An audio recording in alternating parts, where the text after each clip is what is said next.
No livro Cristo e o Anticristo, do pastor Wegener, que nós publicamos na editora Missionários, na página 80, o subtítulo é Fazendo Papas. Esse foi o primeiro livro que nós publicamos. Preste atenção nesse trecho e na lição que nós podemos aprender disso.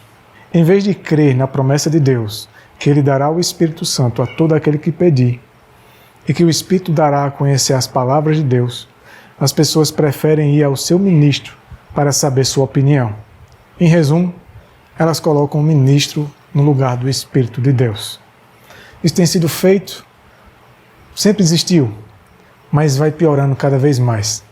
As pessoas elas preferem confiar mais no homem, mais no ministro, do que na guia do Espírito Santo.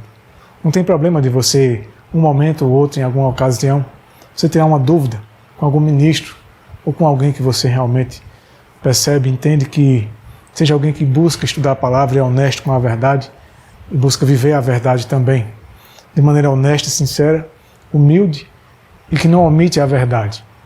Porém, aqui diz mais o seguinte: o problema é quando vai partindo mais para esse lado. Agora, embora seja seu dever abrir a palavra de Deus e falar a palavra de Deus ao povo, não deve ser ele a falar, não deve ser o ministro a opinião dele. Ele deve dar-lhes apenas a palavra de Deus e não a palavra do homem.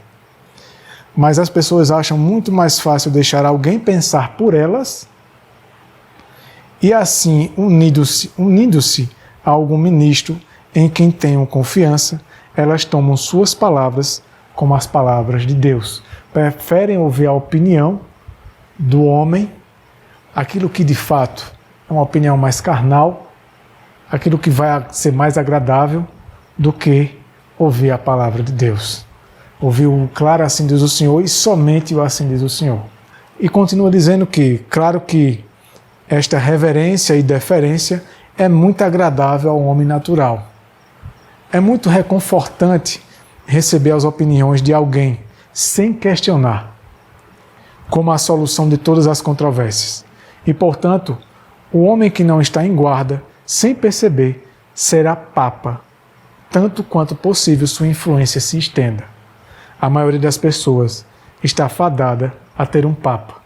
Muitos de nós falamos dos católicos que prestam reverência e submissão ao papa, mas quantos de nós não tornamos ministros, pastores, homens de influências mesmo que não sejam teólogos ou não tenham o cargo de pastor, sejam líderes, guias religiosos e fazem deles papas, tanto quanto um católico considera um bispo ou o próprio papa. E muitas vezes nós que nos consideramos protestantes deixamos de protestar e assumimos a mesma mentalidade católica, da qual há um tempo atrás nós fugíamos e agora vamos pouco a pouco assumindo essa característica entre nós. Que Deus nos ajude a não continuar nesse rumo, pois então, muito em breve, iremos nos posicionar ao lado deles, junto ao ecumenismo, e então perseguir aqueles que não se submete à palavra e a dogmas humanos, mas somente à palavra de Deus.